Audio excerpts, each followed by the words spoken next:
Hello everybody, I am Prabodh Kumar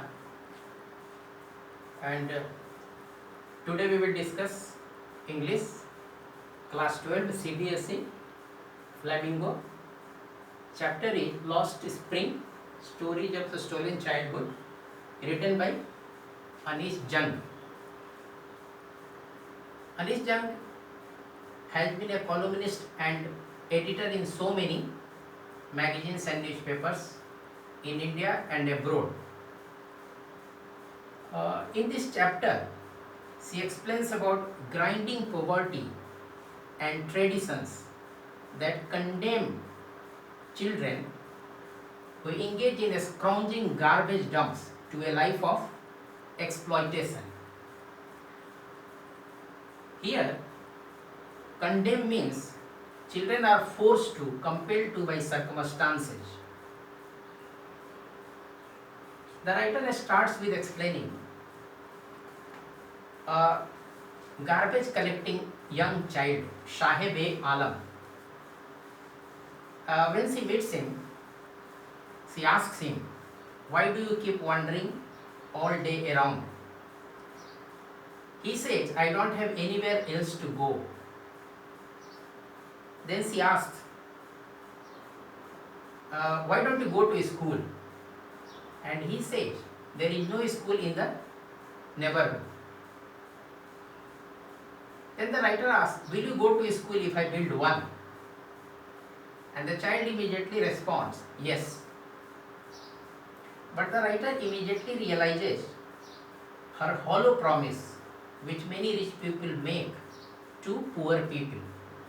Hollow promises which are never meant to be kept. Shaheb-e-Alam had migrated to India from Bangladesh. Not Shaheb-e-Alam, his parents have migrated long back.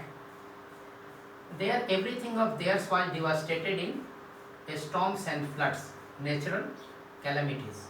So they left Bangladesh and came to India in search of so-called gold. She finds that Shaheb-e-Alam keeps on roaming around with so many other children like him. They don't even wear chappals. When the writer asks, "Why don't you wear chappals?" the children give one or the other excuse.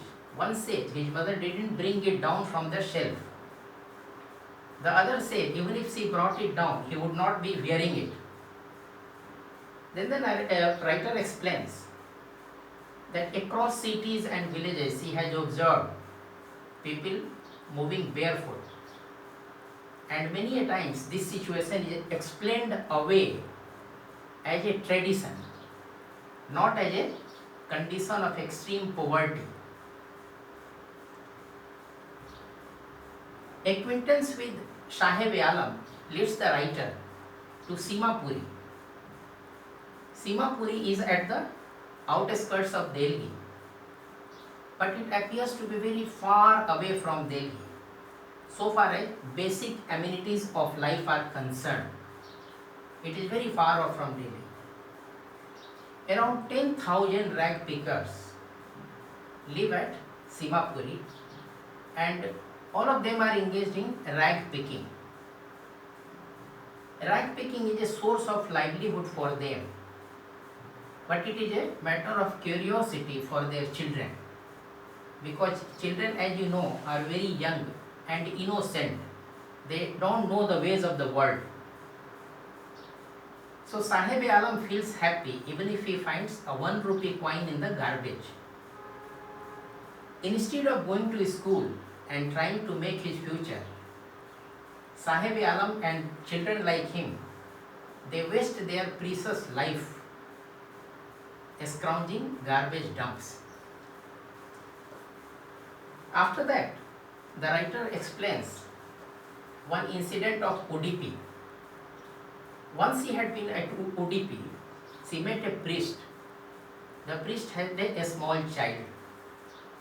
So whenever the child used to go to his school through his father's temple, where he was a priest, he used to stop at the temple, pray for a few moments for having a pair of slippers. chappals. After 30 years, the writer visited that place again. This time she found that the child that she had seen earlier praying for a pair of chappals, that child had become the priest in place of his father. And that previous child's child was returning from the school and he was wearing a pair of shoes. So from this, the writer wants to convey to us that for wearing an ordinary thing like a pair of shoes, it has taken a generation from the priest to his child. Then she narrates another story of Mukesh. Mukesh is in Firozabad. He belongs to a bangle maker's family. He is also a very young boy. When she asked him, Mukesh said, I want to drive a car. So she asked, do you know anything about cars? He said, no, but I will learn. So Mukesh takes her to his house. He is very happy. He says that my house is being renovated, reconstructed. She goes through very dirty streets, very narrow roads, very dark ways, and it's like a shanty, like a very, very small, congested, dark room. When she goes inside, she finds that people are working in very dark and dingy conditions, very hot conditions before the furnaces, making bangles. In Firozabad, half of the houses are engaged in this kind of activity. They make shiny, colorful, bright bangles for across India or maybe other countries of the world. But there is no shine, there is no brightness in their life. They are so poor. They have been poor so long. Their circumstances have not changed for a period of time. So she finds Mukesh Bhabhi, Mukesh's elder brother's wife. When Mukesh's father enters, means the father-in-law of that lady, she withdraws behind a wall and brings down the veil, Achal, brings down the veil. So it is a custom, it is a tradition to follow, to bring down the veil when they are in the presence of male elders of the family. The lady in the house says, elderly lady, कभी एक शेर पेट भर खाना नहीं खाया. It means she never had a full meal. So just imagine how poor they are, how deprived they are. Though they keep on working, the entire family works, even children work, despite knowing that child labor is a crime. And if government acted, 20,000 children like Mukesh could be relieved from child labor in Firozabad. These people work very long hours in very dark rooms before burning furnaces and in very hot conditions. Their eyes become more adjusted to the dark rather than to the light. And this way they lose their eyesight at a very young age. The mind-numbing toil, they work so hard, so long in their life, so continuously, that all sense of ambition dies in them.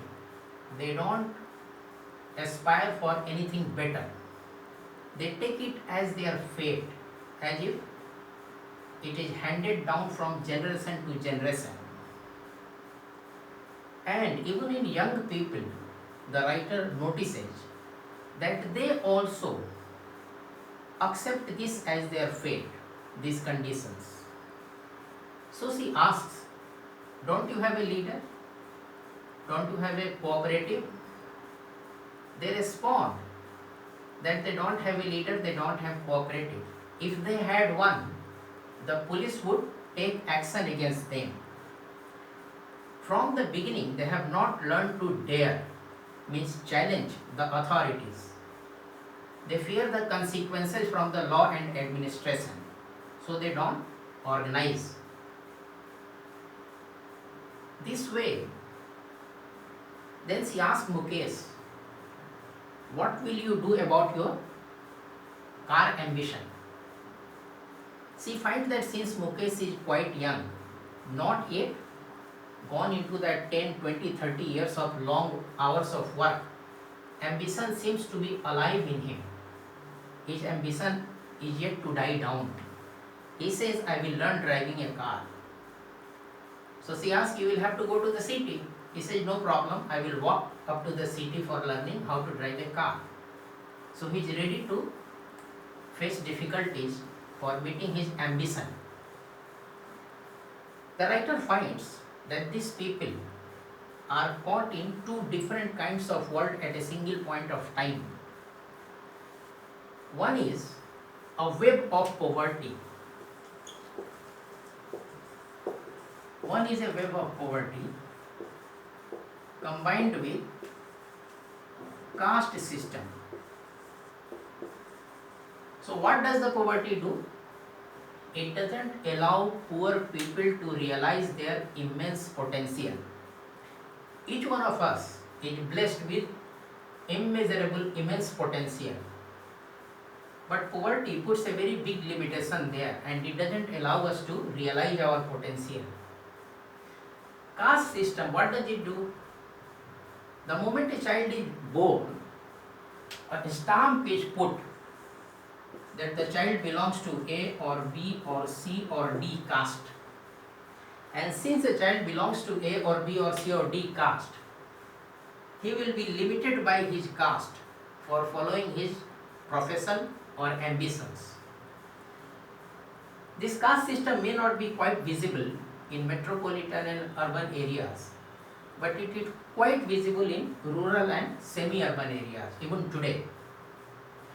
So, web of poverty combined with the caste system in which they are born binds them. It doesn't allow them to realize their potential. The second word in which the writer finds them is a vicious cycle or circle. Vicious circle means a circle in which you can get into but very difficult to come out. This circle has been created by whom? Sahukars. Means Sahukars. Local money lenders who lend money to poor people at very high rates of interest against very tough terms and conditions. Then law enforcing agencies. Then police, politician and bureaucrat. The writer says these people have put a burden on the young child and the child cannot get rid of that burden, and that burden passes down from father to son to grandson as easily as it was taken at the first time, because they have never learned to dare, to question, to challenge the authorities. So these people have put up a huge burden on the young child, and the child will not be able to get rid of the burden. So in this chapter, the writer focuses on very wide economic inequality plus very high social injustice, right? She finds that people keep on talking in a spiral, means people start talking here, they get there, they get there, they get there, here, once again they get there, once again then they come to the same point. They don't come out of it. So what binds them actually? You will read in your chapter, there are four words. If you want to remember it, you can remember it with a very short abbreviation. PAGI, poverty, apathy, greed, injustice. What is poverty?